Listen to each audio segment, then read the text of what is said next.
سورۃ القصص بسم اللہ الرحمن الرحیم. یہ جو 8 صورتیں ہیں ان میں نوٹ کر لیجئے کہ 4 صورتیں یہ ایک مزاج کی ہیں تقریباً. سورۃ الفرقان، سورۃ الشعراء، سورۃ النمل، سورۃ القصص یہ آخری ہے، اس چوکے کے اندر یہ آخری ہے. پھر 4 وہ ہیں کہ جن میں وہ بالکل نمایاں قدر مشترک ہے کہ اس میں الف لام میم الف لام میم الف لام میم الف لام میم، تو 4 کے یہ 2 سب گروپس ہیں ان 8 صورتوں کے. لیکن پہلے سب گروپ میں سے ایک صورت وہ ہے کہ جو بغیر حروف مقطعات کے ہے، باقی 2 تحسین میم سے، ایک تحسین سے. اور ایک نقطہ یہ نوٹ کر لیجئے کہ اکثر و بیشتر صورتیں جو آئی ہیں طٰہٰ، سورہ طٰہٰ جو ہے اس میں تو آئی ہے شروع میں، اور اس میں بھی اکثر و بیشتر حصہ حضرت موسیٰ علیہ السلام کے واقعات پر مشتمل ہے. یہ تحسین میم تحسین، ان میں بھی آپ نے حضرت موسیٰ کا ذکر جو ہے ہر صورت کے اندر موجود ہے. تو اس میں اشارہ کیا ہے بعض حضرات نے کہ حروف مقطعات جو ہیں ان کی ایک توجہ یہ بھی کی گئی ہے کہ یہ جو حروف ہیں اب عربی اور عبرانی زبان کے، یہ چیزوں کی اشکال سے اخذ کیے گئے ہیں.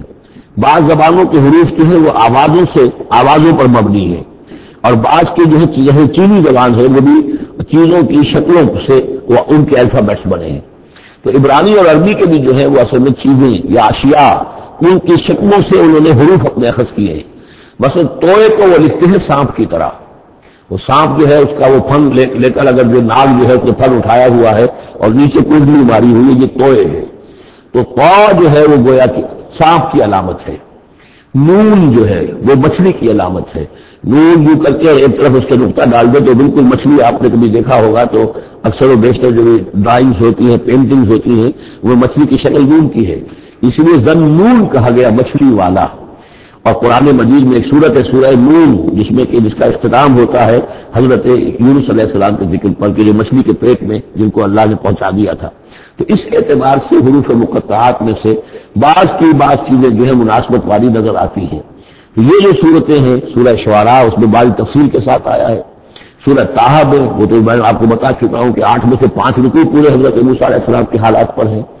اسی طرح اب جو صورت یہ آ رہی ہے سورہ قصص، اس میں بھی حضرت موسیٰ علیہ السلام کے حالات اس میں ذرا اور پہلے کے ہیں. ہم اس سے پہلے پڑھ چکے ہیں کہ جب مدین سے واپس آ رہے تھے تو آپ کو نبوت ملی ہے، لیکن مدین پہنچ کیسے گئے یہ واقعہ آپ کو سورہ قصص میں ملے گا. یہ جو گویا کہ اس تدریج سے حضرت موسیٰ کے حالات آ رہے ہیں کہ جیسے کہ جو آخری دور کے تھے ان کی زندگی کے وہ پہلے آئے ہیں سورہ بقرہ میں، سورہ اعراف میں. پھر اس کے بعد جو ہے اس سے پہلے کے وہ پھر آپ کو 3 صورتوں میں ملیں گے، اور بالکل ابتدائی دور کی جو چیزیں وہ سورہ قصص میں ملیں گی. تاسمیم میم تلک آیات الکتاب المبین، یہ ایک روشن کتاب کی آیات ہیں. نتلو علیک من نبأ موسیٰ وفرعون بالحق لقوم یؤمنون. اب دیکھیے یہاں شروع ہی سے بات ہو رہی ہے حضرت موسیٰ علیہ السلام کے بارے میں. ہم سناتے ہیں آپ کو کچھ احوال موسیٰ کے اور فرعون کے بالحق، حق کے ساتھ، لقوم یؤمنون، ان لوگوں کے لیے جو ایمان لاتے ہیں یا ایمان لائیں یا ایمان والے ہیں. ان فرعون علا فی الارض، یقیناً فرعون نے بہت سرکشی کی تھی زمین میں، بہت ادھم مچایا تھا. وجعل اہلہا شیعا، اور زمین میں بسنے والوں کو اس نے طبقات میں یا گروہوں میں تقسیم کر دیا تھا. حاکم اور محکوم، ایک قوم جو ہے قبطی وہ حاکم تھی اور بنی اسرائیل محکوم. یستضعف طائفۃ منہم، اس نے دبایا ہوا تھا نیچے ایک گروہ کو، بنی اسرائیل کو دبایا ہوا تھا اور شدید ان کے اوپر جو ہے سختیاں ہو رہی تھی. یذبح ابناہم، ان کے بیٹوں کو ذبح کر دیتا تھا. یستحیی نساءہم، اور زندہ رکھتا تھا ان کی بیویوں کو، ان کی عورتوں کو. انہ کان من المفسدین، یقیناً وہ فساد مچانے والوں میں سے تھا. ونرید ان نمن علی الذین استضعفوا، اور ہم نے یہ ارادہ کیا کہ ہم احسان کریں ان پر کہ جو دبا دیے گئے ہیں، جنہیں ستایا جا رہا ہے، دبایا جا رہا ہے، پیسا جا رہا ہے، جن پر ظلم ہو رہا ہے، ہم ان پر احسان فرمائیں. فی الارض، زمین میں.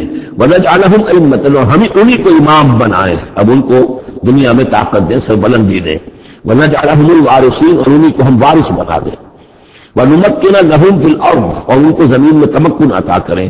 وَنُرِيَ فِرْعَوْنَ وَحَامَانَ وَجُنُودَهُمَا مِنْهُمْ مَا كَانُوا يَحْذَرُونَ، اور دکھا دے فرعون کو بھی اور حامان کو بھی، حامان ان کا وزیر تھا، اور فرعون کو اور حامان کو، وَجُنُودَهُمَا، اور ان دونوں کے لشکروں کو، مِنْهُمْ مَا كَانُوا يَحْذَرُونَ، جس چیز سے وہ ڈرتے تھے. اب مَا كَانُوا يَحْذَرُونَ میں ایک تو کچھ روایات ہیں جو ہماری تفصیلی جو روایات ہیں ان میں کثرت سے آ گئی ہیں، اور وہ یہ ہے کہ خواب دیکھا تھا اس نے کہ اسرائیل میں اسرائیلیوں میں ایک بیٹا پیدا ہوا ہے، فرعون نے خواب دیکھا تھا کہ جو تمہاری مملکت کو برباد کر دے گا، تمہیں ختم کر دے گا۔